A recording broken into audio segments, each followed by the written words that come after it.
The man Call is somebody, back, call y'all. somebody. We're He's back.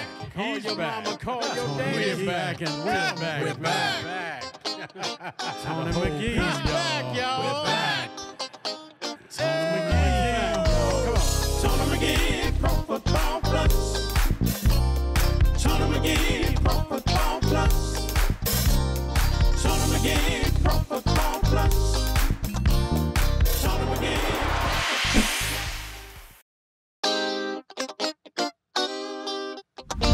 What's up?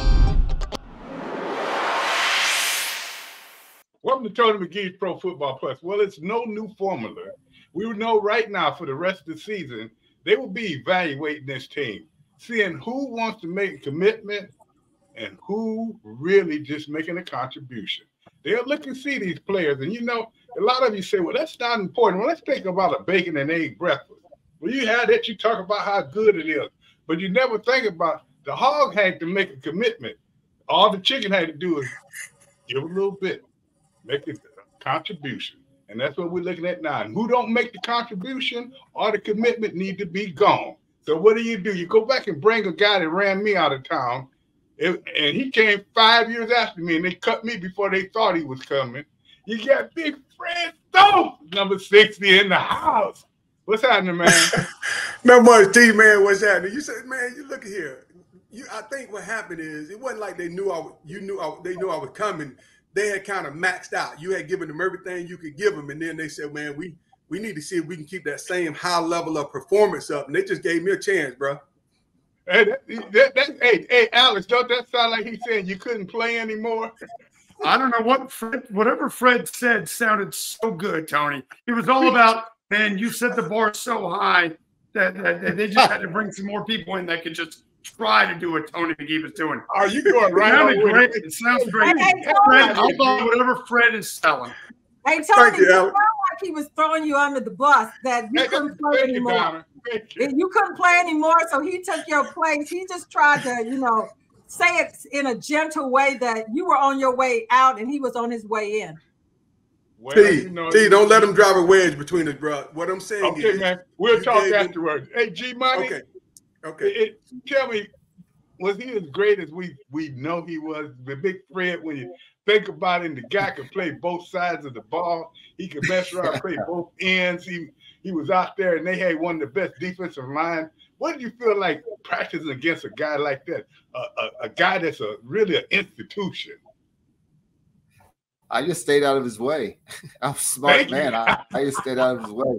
Let him do what he do, right? I knew he was going to help lead us to the promised land, so I just stayed out of his way. And they showed did that. Hey, Tony, Garrett, that's a mutual thing. Garrett was staying out of my way, but I was staying out his way. Once I saw him fly down the field and he dropped that ball way down the field and he started rack him, kicking, I was like, okay, that's a dude. Let me stay out of his way. G Money, every time somebody come on and they talk about how you jumped on the coaches, what? Come on, man. Tony,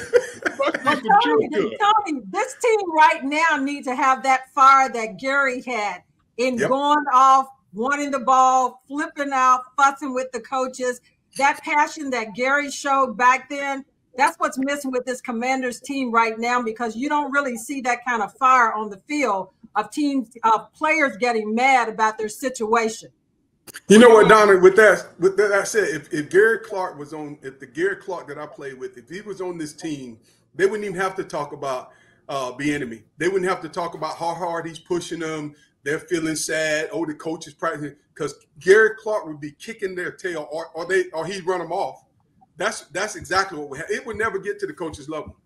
Well, that's the only good thing I'm gonna say about Gary. I just patted him on the back. Oh wait, don't be trying to throw Gary up under the bus. You know his motto. Under the bus.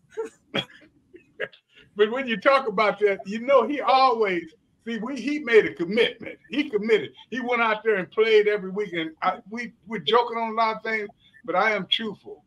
It's a difference between a contribution and a commitment, and they're gonna find that out. See, we had some guys here that really made the commitment. They, whatever it took, go home, practice, do everything, go to bed, they'll do whatever. Then you get some guys that are getting paid and all they want to make a contribution so they can go in on Monday and get that check.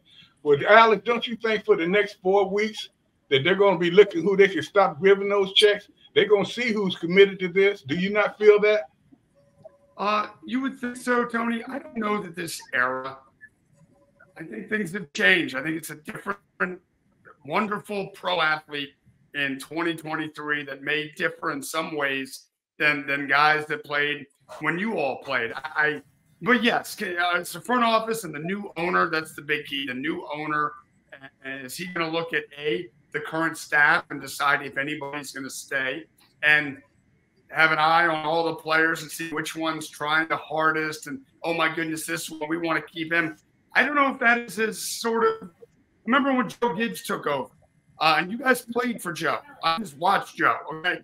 But I remember when he took over the second time we were covering Joe Part 2, and he says, I'm looking for the right people that I want to be part of this.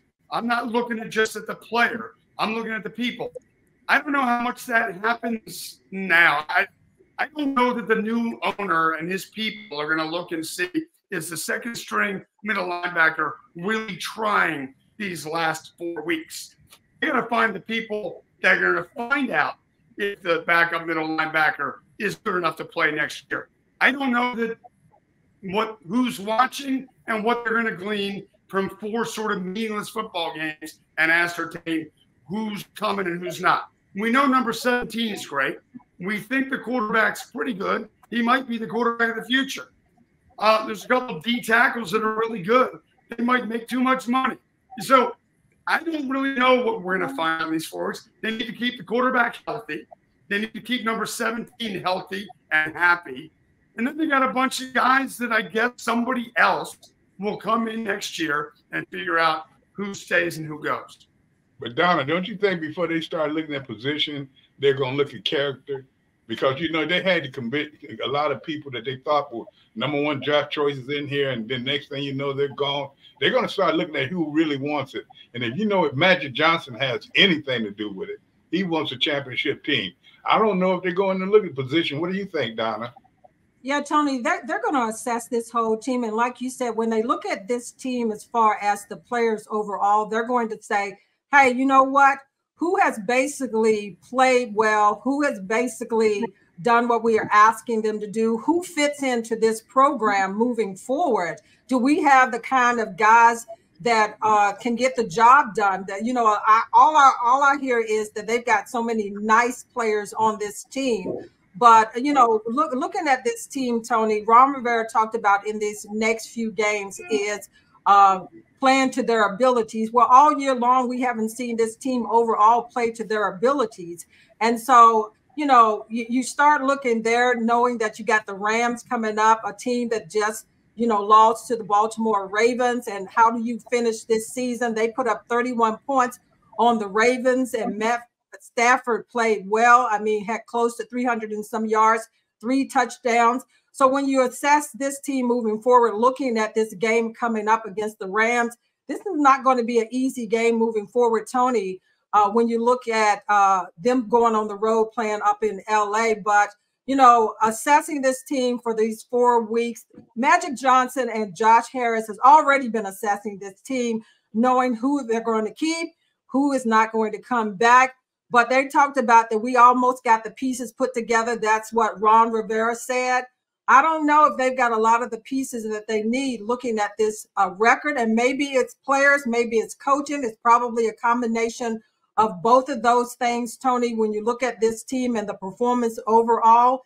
So it's going to be a lot of shakeup, but we got to finish the season, Tony. And it's going to be hard because they got the Rams, they got the 49ers, the Jets, who played well. I thought that was a game that they could win. And then they've got to finish up against the Cowboys. All of these teams that they got to play, Tony, are jarring for the playoffs, except the Jets. So like you said, it's a lot of changes that's going to be made, characters and all of those things that's looked at. But right now, Tony, they've got to face the Rams, go on the road and face them. Can they pull this off? Fred, let's digress. Let's go back, Fred.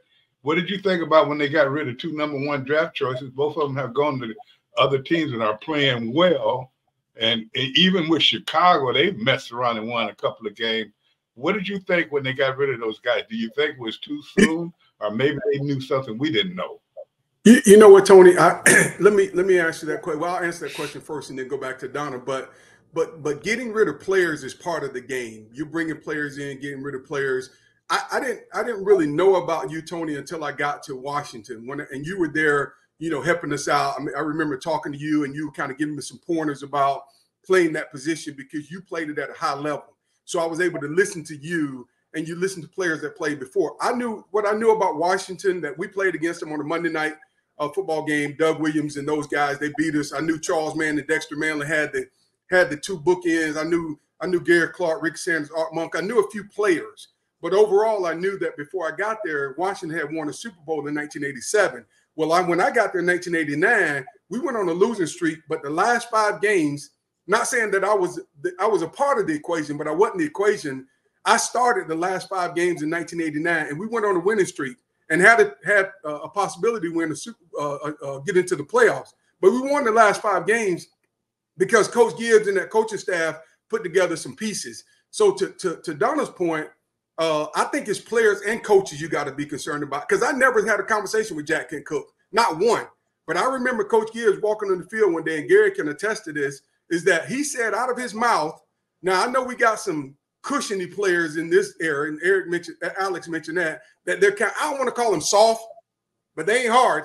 I ain't call you soft, but you ain't hard. But Coach Gibbs said out of his mouth, nobody's going to practice harder than the Redskins. That's all I knew. I didn't know what Jack Kent Cook said. I didn't know what John said. I didn't know what any of the front office said. I knew what Coach Gibbs said and what Gary and Ricky and Art and Charles and Darryl Green and Martin Mayhew and all of those guys. We got Wilbur Marsh. All of these guys was bringing to the game. That's all that matters. Because once they blow the whistle, and you kick the ball off. Magic Johnson ain't gonna matter. None of the front office is gonna matter. Not even the coaches. It's gonna get down to the players. That's the bottom line. And we can see what's going to happen over these next 4 weeks. And like Donna said, it starts with the Rams. But you know what? Do we really care? Because what can they do in 4 weeks? You were right about that, and you were very, very graceful in not saying that the reason that they won because of you, but you might as well say that. I mean, they won 5 games. You started. All right, how you do the math, okay? But, well, I was just holding my side. I was doing what I did. I always have to tell them this story. Okay. The year before I came to Washington, I think they were something like 6-8, 8-8. The year I came, we went to the Super Bowl. The second year we went to the Super Bowl. Third year we won the division. The year I left, they didn't even make the playoff. Now I'm not saying it wasn't my fault, but 78 wasn't there. But with that being said, hey, you're not saying it wasn't your fault. I want to know. Tony said that what do they got to play for? What does it make a difference in the last 4 games? Gary, come on. In the last 4 games, it means a lot for the players that may be trying to get new contracts.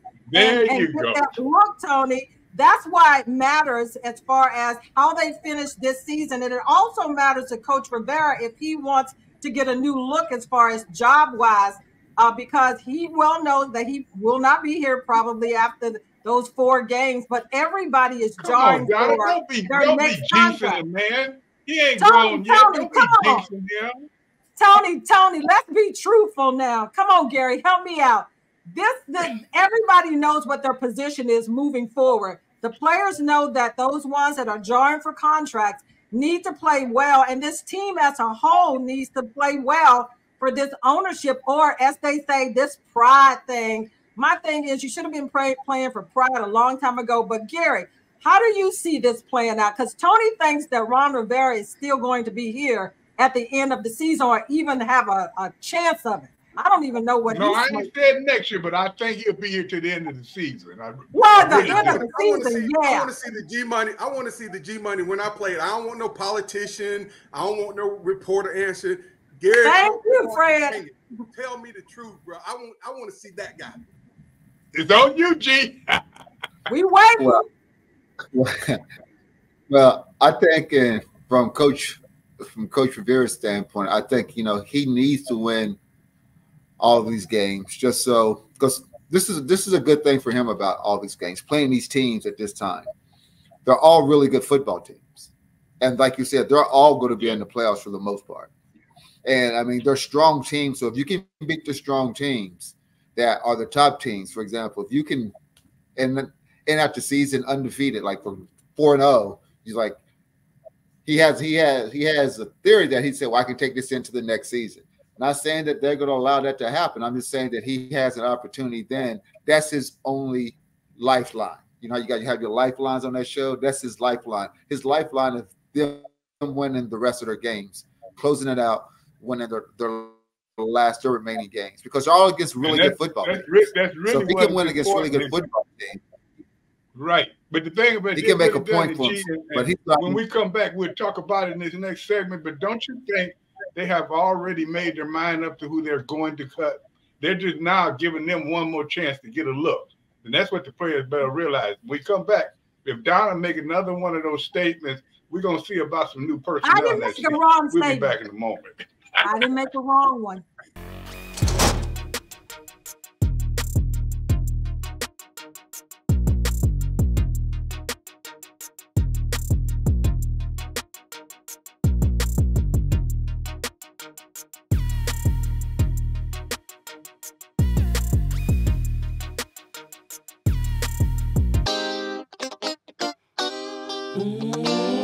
Next.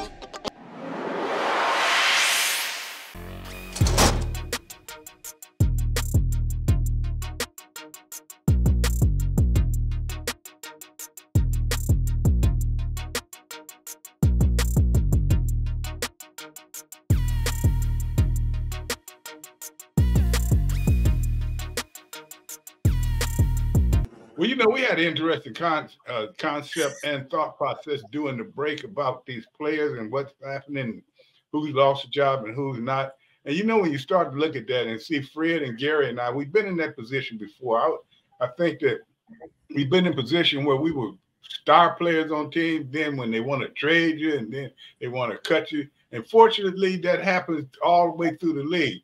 But one thing right now, when you're in a good team, a team that's put a lot of money out there, and now you got new owners.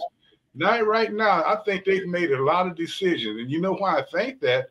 And Donna, you just tell me, when they got rid of those two #1 draft choices, the two leading pass rushers on the team, the two guys with the most sacks, they had already made their mind up they were going to break this team up.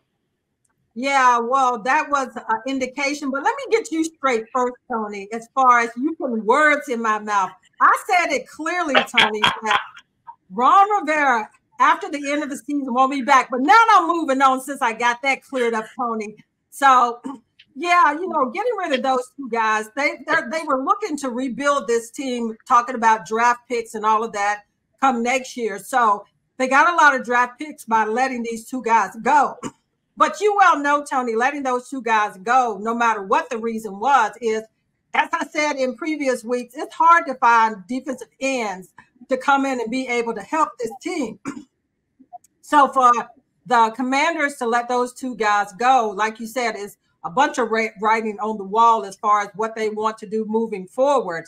And to me, how they wanted to finish the season, because they still had a lot of games to go. They looked like they were just throwing in the towel at that moment to say, hey, you know, Chase and Sweat, we're letting you go, knowing that the defense hadn't played well all year long, but even more so now that those two guys are gone. But this is a chance for them to look at some of those new guys that they drafted, the new defensive end, KJ Henry, and then Andre Jones Jr. So when you look at this team across the board, Tony, I think that they're starting to make decisions about, we probably need to blow up this team to a certain degree because this team hasn't performed. But in the same breath, Tony, here's the reason why they haven't performed is because of the coaching and the way they've been coached this season, because not too many changing parts have changed since last year besides Sam Howell. Other than that, Tony, the pieces was put in place. So what does that say about maybe needing to move these coaches along the way? And even Eric Bieniemy, I don't know if they're going to give him a chance if they bring a new general manager in. It wouldn't make sense not to not give him a chance for the simple aspect. He has come in and pretty much done his job. And when you think about that, that's what's really important. You can't just start getting rid of to say I'm cleaning house. I don't think he's had enough time And I say that. And I know you say that they're going to get rid of the head coach now and everything, but you had a question for Fred. You wanted Fred to ask. Yeah, you know what, Tony, you know what? Before we were talking about, Gary, Fred told him to answer the question as though he was on the field raving like he did when he was playing, instead of being the nice guy trying to be political. Because Fred, we ain't in church, are we?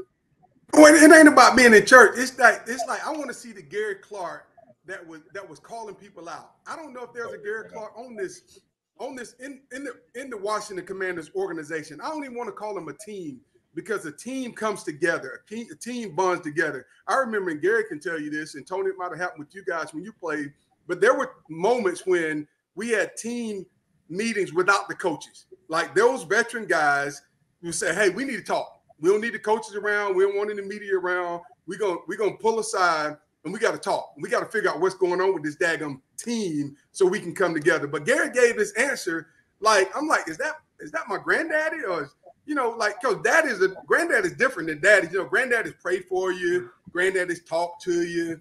Daddies don't pray. Daddies don't talk to you. They bring the smoke. And here's Gary Clark going, make a point. Call him out, Fred. Call him out, Fred. But Fred, you know what? When you got a guy like Gary Clark, one fast, women fast, cars, cool summer breezes, they don't call them granddaddy. They zaddies.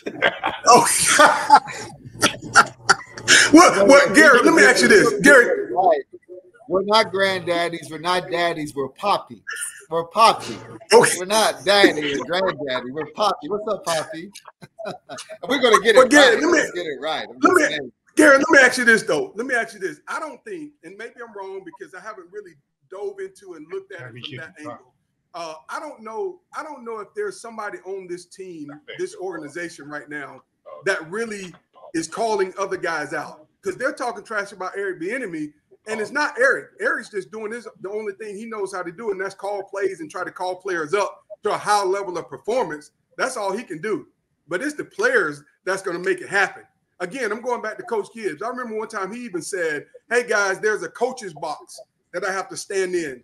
I'll make the calls, but I can't make the call happen. That happens on the field. And Tony, to your point, if guys are really concerned about their job, then make it happen. If not, then just make that money, baby, and go on about your business. They'll just be making a contribution, not a commitment. This week, let's get back to the game. Yeah. This week they got the Rams, and the Rams is not going to be an easy team. When you look at with them facing the Rams going up into LA, and we know that Matt Stafford has played well. And then you look at some of the wide receivers. They've got a great wide receiver group. They've got also, as far as the running back in Mitchell. And let's talk about the defense of the Commanders, who haven't been able to stop anybody. And then this week they're going to be without Jamin Davis, because he's going to be out for the rest of the season. He's had surgery on the shoulder. Emmanuel Forbes may not be there. So they're going to be missing a lot of bodies. But when you're talking about finishing the season strong, like Gary said, how you finish this season is going to be a telltale moving forward.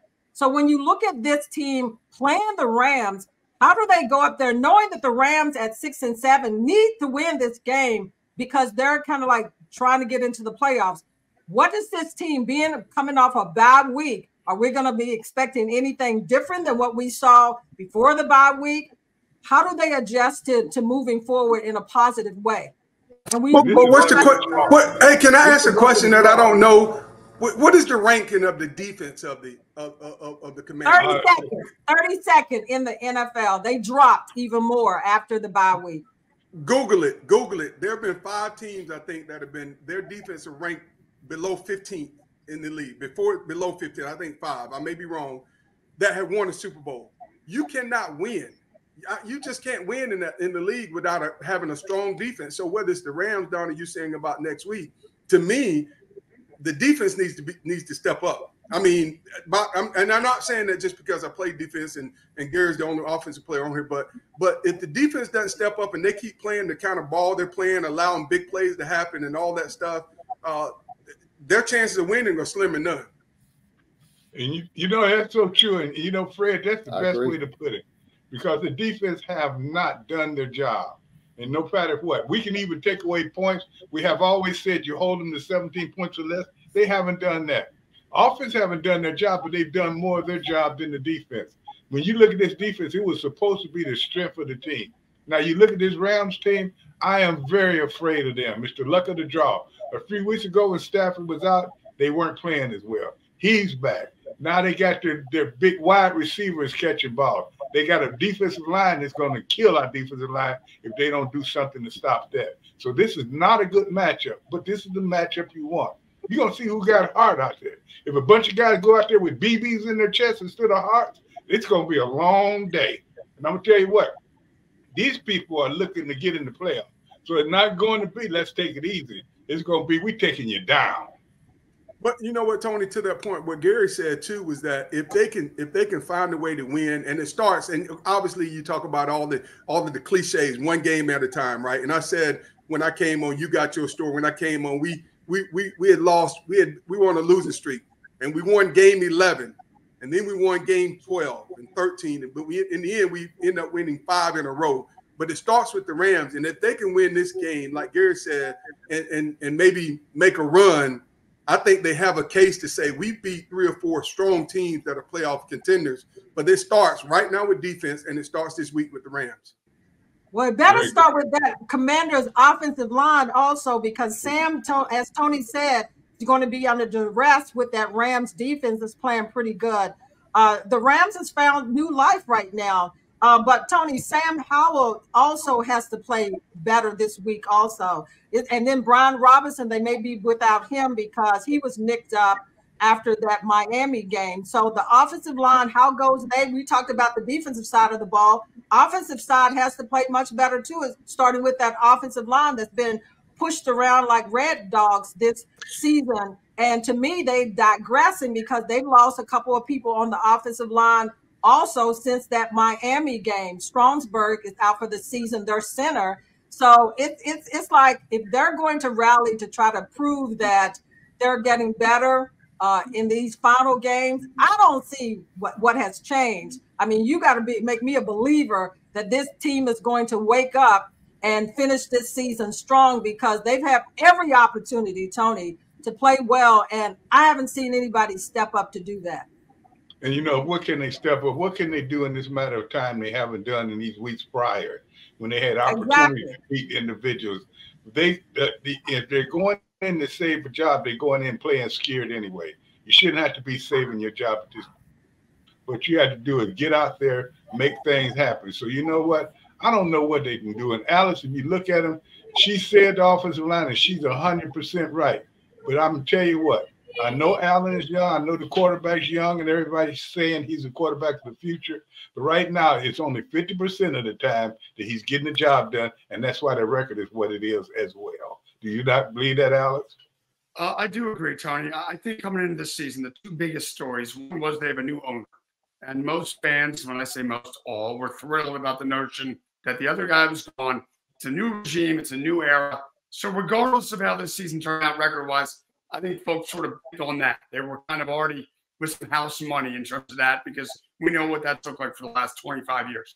Other big question, quarterback. Is this guy going to be the guy?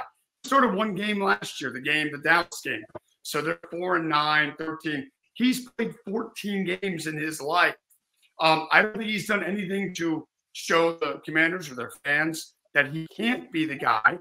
But these next 4 games, I imagine, will go some distance in helping him prove more that he is the guy. Because no matter how many games they win in the last 4, and there's a good chance it's 1 or none, and some folks want that for draft positioning, they could have a decision to make with the 3rd overall pick or the 5th overall pick. There will be a quarterback sitting there. There's going to be one of these dudes that's really good. The guy that won the Heisman, the guy at Washington. There's going to be a guy there. And I think the biggest decision this team will have, I think the next 4 weeks, kind of helps guide them is when that dude is sitting there, do we think we've got to take that dude? Or do we think that this guy, who, as you say, Tony, half the time is great, half the time he's not? I think the halftime he's not. Some of that can be attributed to all the sacks and the duress he's been under. I'll say this for Sam Howell. He's durable. Nobody takes more hits or sacks than this dude, and he gets up and he keeps playing. So the offense has been better than the defense. I think he has proven that he is at least worthy of consideration in terms of, is he the guy for the next 10 years? I don't think anybody can say, oh my goodness, he is. But if there's one thing to watch these next 4 games, it's Sam Howell, vis-a-vis draft positioning, vis-a-vis what happens in April when one of those dudes is going to be there. And do they go quarterback, or do they think, nah, we got a guy? I think that's a big part of these next 4 weeks, and frankly, the next 4 months. Well, you know what? You can look at one thing about it, though, that I got to ask the G-Man. They got so many good receivers. Can they use one of those receivers to go out and maybe get a couple of offensive linemen or something? Because I'm going to tell you what, out of every position on the team, to me, G, and you tell me if I'm wrong, that seems to be the best stacked part of the team, the receivers. Yeah, I mean, the receivers are. I mean, I think they can compare it to the top 3 to 4 in the league, quite honestly, on any team. When they get the opportunity, they tend to perform. But, you know, I'm a guy that I've never been big on the draft. You know, don't get me wrong. I think there's guys that are first rounders are awesome players, and I think there's first rounders that suck. I used to think college is not the NFL. It never has been, never will be. It's a whole nother game. I don't think he's a Heisman Trophy winner at college. To the NFL, don't get me wrong, you could be great. You know, you could be like Marcus Al and be great, or you can be like someone else. I'm not going to mention any names. You not be so great, because college is not professional football. It's a whole nother thing. People that come from Division I, AA schools, Division II, or Division III, can actually ball in the NFL you never heard of them, because they went to Division I, AA, Division II, or Division III school. So what I'm upset about is I'm a guy that I'm getting a chance to play right now because somebody's out playing well, somebody got hurt. It's time for you to take advantage of the opportunity, especially now. So with the Commanders, take advantage of the opportunity. If I'm a lineman in there playing now, I need a ball. If I ball, I'm going to stay on this team. I'm going to stay in this league, and I'm going to make a name for myself. Because for the majority of us, we all came in not immediately starting. At some point in time, a lot of us were already not starting immediately. But we was that guy that had man up. We made sure that we started moving forward. I think that's what a lot of the Commanders have to do, is be that guy that's been like, okay, my job is on the line. I need to go out there and ball, so I'm going to go out there and ball. Obviously, you can ball. You wouldn't be in the league to start with. One thing about it, they're not going to pick a scrub to come into the league. So come out, ball, do your job, and most importantly, freaking win. That's real. I mean, it makes your job so much easier when you win. The best thing that happened in that 89 season, what I loved about Joe Gibbs, is he decided, you know what? We're not going to run first. We're going to throw first and run second now. We tried it for the first part of the year. We lost a lot of games in the first part of the year. Posse came in play in 89. That's why in that second half of the season, if he'd have started in the first half of the season, we definitely made the playoffs. We ended up doing 10-6, which typically gets you in anyhow. But if he would have changed hands 3 games earlier, we'd definitely won the play. We'd definitely gotten the playoffs. Might have ran the table in the playoffs. That's how good we were. Well, you know, it's a lot of things going on. You get some great points on that, and I tell you what, the one thing that we understand when we talk about, they're not the only team that's struggling right now. You look on both sides of the AFC, NFC, it's a lot of teams struggling. You really only have 3 or 4 real solid teams right now, and we'll talk about them. But as I go to this break, I'll say 2 names, 49ers and the Ravens. Get your tickets and your popcorn. We'll be back in a moment.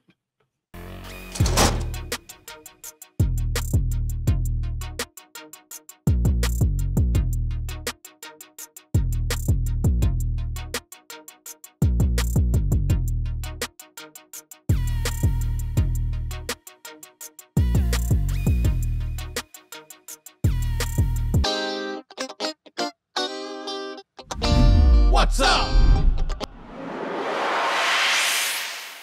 Well, as I was saying, it's a lot of teams out there that's struggling. Everyone thought Philadelphia was not beatable, but at the same time, you let a Dallas team take you up and run you up and down the field, where had you run at that team, you could have won. The Ravens, they had to go into overtime and win. But to me, guys, and Donna, I know you're not going to believe me. Because you know I usually pick San Francisco, and I usually pick them the best teams, I think. But right now, when I look at San Francisco and I look at the Ravens, those are the two teams everybody better look at for that Super Bowl. Yeah, Tony, and not only the Ravens and San Francisco, but I know we don't like Dallas, but Dallas is playing really well too, Tony. They went up there and beat the Eagles. And let's get right to it, Tony. Let's start with the AFC East, since we're going to talk about around the league and everything. The Bills are going to play the Cowboys this week. The Bills are 7-6. The Cowboys are 10-3, tied with the Eagles. Starting with you, Tony, can the Bills, who are trying to get into the playoffs, beat the Cowboys? They're playing in Buffalo. What's your take on that game coming up? You said it right there. When they put their hand in that snow, it's going to put their hearts in their mouths, and they're going to get beat up there. That's all I'm going to say. You can say whatever you want. They may even get dogged. Matter of fact, they may make them take a bus back. Dak Prescott, Tony, is playing well right now. This is probably his best. He's playing well against teams that don't play well, and the Eagles did not play well on Sunday. Okay, Tony thinks it's Buffalo in the snow. So let's go to the AFC North. The Ravens at 10-3 seem to be, running away with that division. But you've got the Steelers, the Bengals, and the Browns. The Browns are at 8-5 right now. Gary, how do you see this playing out as far as that Ravens team? They're running away with the division. They've got the Jaguars coming up. The Jags basically, I think, lost one to the Browns this week. Can the Jags beat the Ravens? They're playing at home. No. They can try, but they're not going to win. And the Jaguars, don't get me wrong. I think no, it doesn't. Home field advantage for some reason doesn't seem to play the same way that it used to. You see teams get just smoked at home recently, and so I'm not sure if home team. I don't know if a team has home field advantage anymore. It doesn't seem to be that way because maybe the type of players that play in the league right now, they don't maybe get as motivated as people usually do. But the Ravens are just playing lights out right now. They're playing really, really good football. Even if they play bad, they still score a lot of points. Well, they came close, though. You look their at defense the Jags. They still score a lot of points. They just outscore you. That's the way they look at it. But okay, we just go outscore you. Okay, so let's go when to they play the bad, AFC they score 30 points. But you know what? The Ravens, the Rams let that one slip away because they let the guy run 76 yards. First time he was a punt returner for the winning touchdown in OT. So they gave the Ravens all that they possibly could. But they didn't give them nothing. They took the game down. And don't be saying they got beat. They didn't take the game. The Rams gave that game away. They shouldn't have punted it to him there. They shouldn't have kicked it to him there. He shouldn't have touched it. It should have been out of bounds or something. Exactly.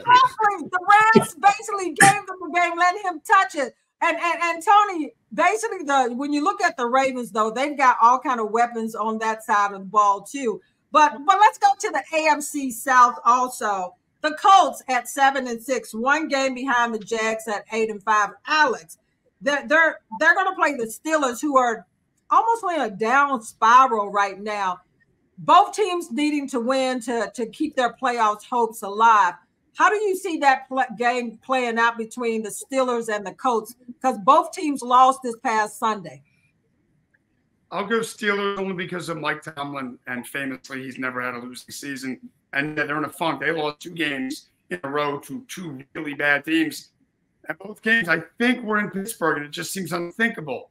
I don't know why, but this time of year, Steelers, Mike Tomlin, somehow they always sort of rally, if not to get to a playoff spot, but to at least sort of salvage this, never having a losing season under him. I'll go Steelers there barely. And the Steelers have to go on the road. They're playing in Indianapolis.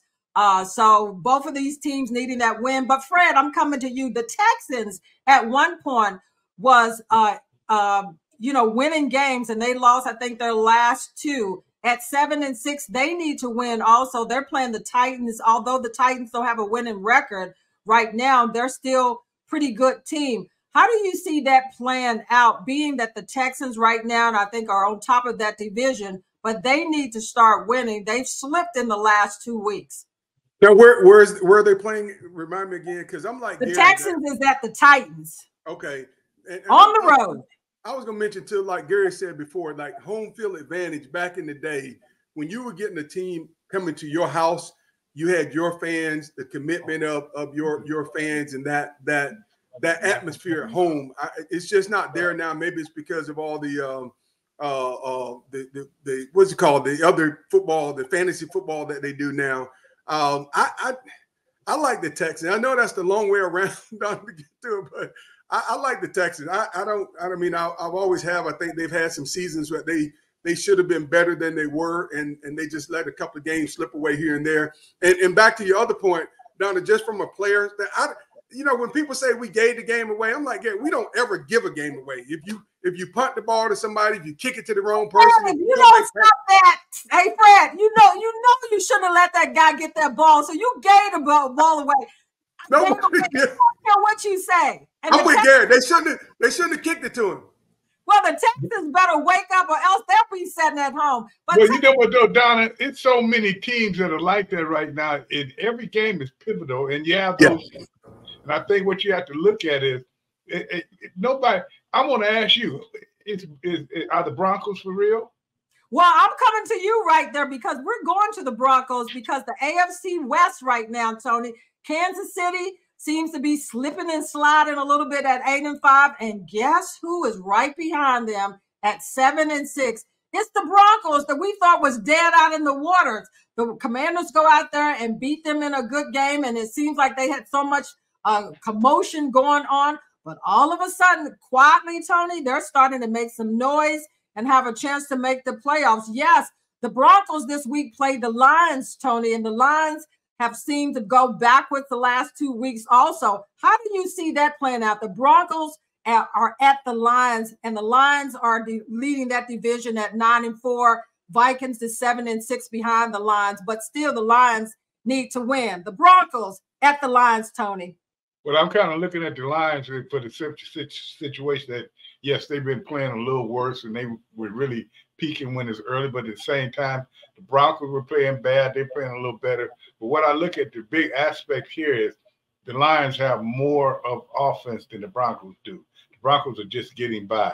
I look at that. Now, where are they playing, Donna? Are they playing in Detroit? They are playing in Detroit. That'll tell you something right there. That's why I asked you that question. That gives them the heads up. Give them 3 points because of that. And that's why we're doing, you always looking at that home field. And like Gary said, it's not working that big this year, but at the same time, it's always a factor. So I look at the Lions winning that. Now, when we come back, we can look at the picks, but all of us lost this week. One of us only got one right. I wonder who that was, that young lady that did. You got to call me out this week. We'll be back in a moment.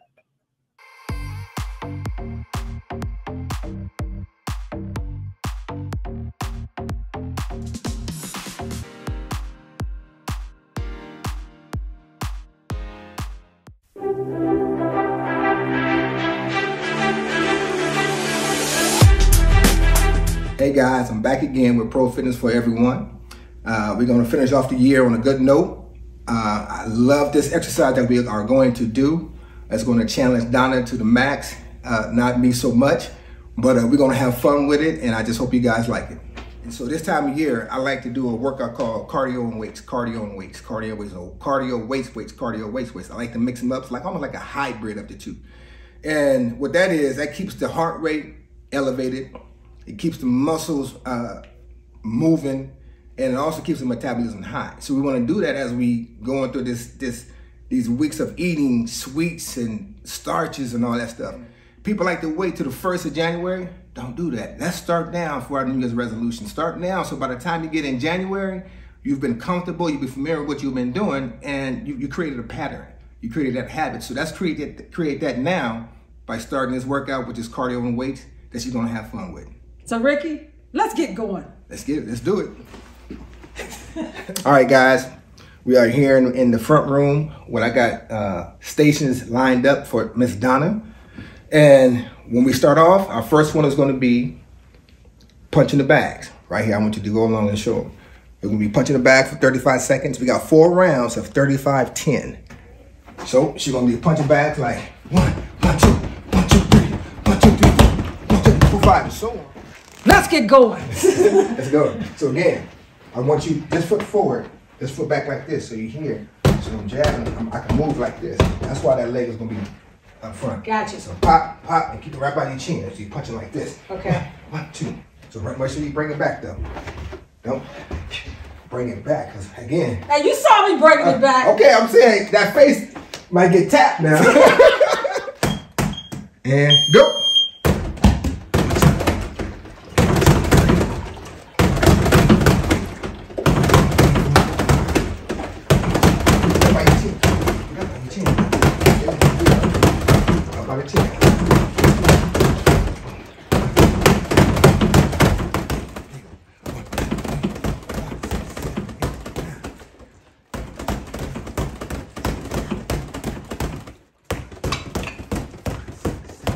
Hey, you know what? Ricky Irvins had me in a great workout. I was boxing. Tony, I'm about to knock you out with that comment that you made. Come on, man.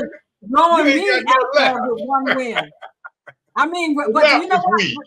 If the way that Ricky worked me out, if this Commanders team would work out like that, they would be knocking out people. But Tony, we didn't get a chance to go around the NFC on that side of the coin. NFC East, you got the Cowboys and the Eagles right now tied at 10-3. Gary, I'm coming to you because I know nobody likes to say anything good about the Cowboys, but right now they have the Eagles numbers, and it seems like the Eagles right now are slipping and sliding a little bit because that defense look a little weak. They haven't looked like the Eagles of old, and it seems like the Cowboys are starting to play really well. How do you see that playing out in the end of the season? The Commanders have them, and the Eagles are was leading the division, running away with it, but now all of a sudden sneaking up behind them has been the Dallas Cowboys. I think when the Eagles lost the week before and Dallas saw that they had now an opportunity to get right back into the hunt, I think they're taking advantage of that. And right now, I wouldn't want to play Dallas. They put up a lot of points, and they tend to score at will. So, and they got a good defense. We already know that. So I wouldn't want to play them right now. I just wouldn't. Hopefully, I mean, actually, I picked them to win, so I guess I can't hope that they lose. But it's kind of hard because I usually hope that they lose no matter what. But I think they're going to win this week. I really do. Hey, Tony, they've been playing good football. They just really have. Yeah, I want to stay on these two teams right now because when you look at the Philadelphia Eagles over the last 2 weeks, how do you see them? How do you see that they have changed from the start of the season? It seemed like it's not the same Eagles from last year, and that defense to me has been exposed some. Is this Eagles defense going to be strong moving forward, or have they kind of like hit a wall right now? Well, I don't know if they hit the wall as much as their quarterback is hurt. And he's trying to hide it as much as he can. You can see him on his runs on Sunday, whereas he did not take the big chances. He didn't try to make big cuts. You can see when he's doing even on that goal line, he's waiting for the men to get in front of him. You just watch him. That knee is giving him more problems than what they're saying.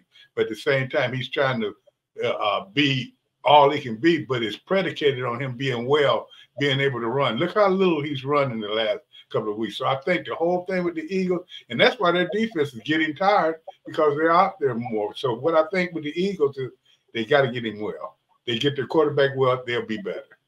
Hey, Fred, let's talk about the Miami Dolphins because Tony said the two best teams right now is the Ravens and also the 49ers. In the Florida area, what's the conversation about the Dolphins right now? Are they for real? Are they going to be playoff wise, because we know that they've got all the offensive weapons, but the defensive side, maybe not so much. How do you see those Dolphins leading into the playoffs? You know what, Donna, that's a key point is that if you got a really good offense that's clicking and then you can bring your defense along, you got something. I like them. I've always liked them. I think when they got Tyreek Hill, it gave them the ability to obviously stretch the field like nobody's business. With Tua and just the way that they're playing, if their defense, now again, this is if their defense can raise the bar it's hard. I mean, you talked about. I think Tony was talking about the Bills in the snow and you putting your hand down in cold weather. A lot of teams in the cold weather in this time of the year win games just because you're used to that cold. And I don't see.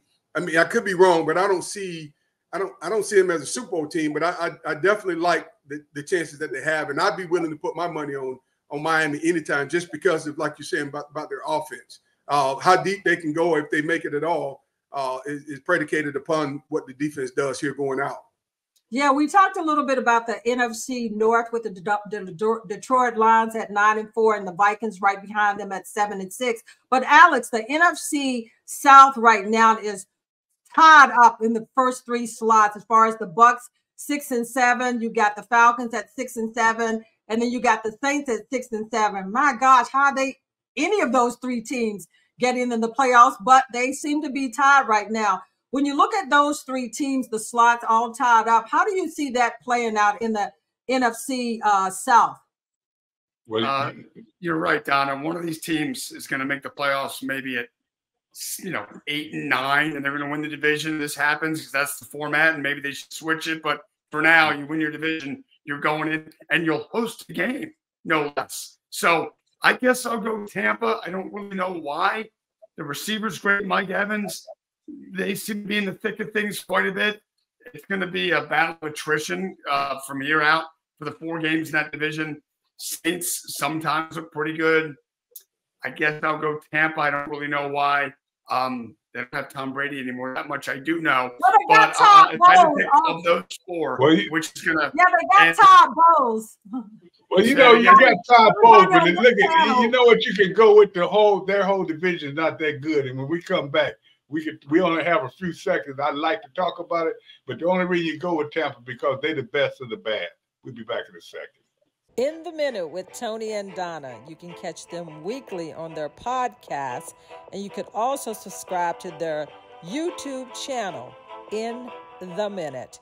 Tony McGee's Pro Football Plus Speakers Bureau offers you various opportunities to connect with former and current players along with Tony and the crew.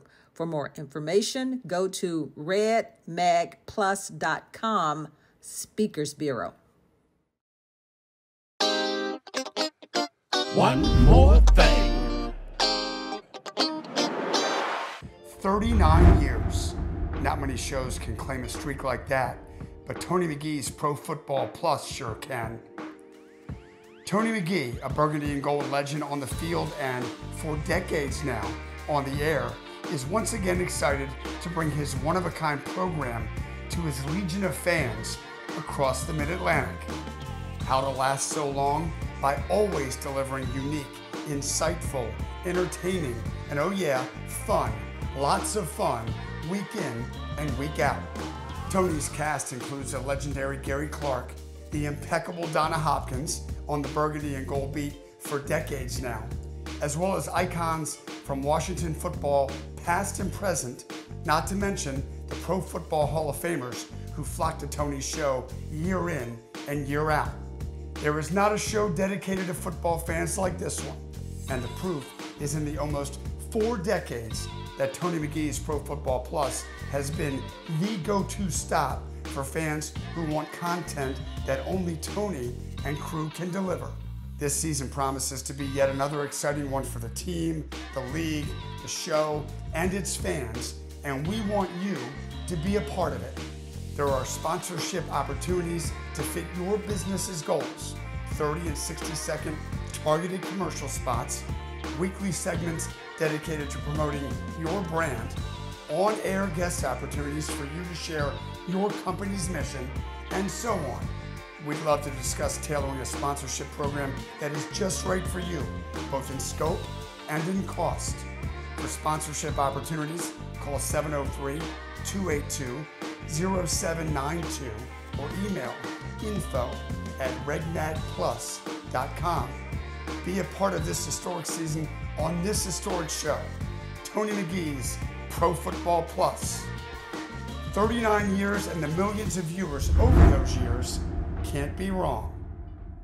Well, we're going to close this bad boy out right now. You can look at the picks and see we didn't do that well on it, but Alex and I are still leading it. Donna, what do they need to do to win this week?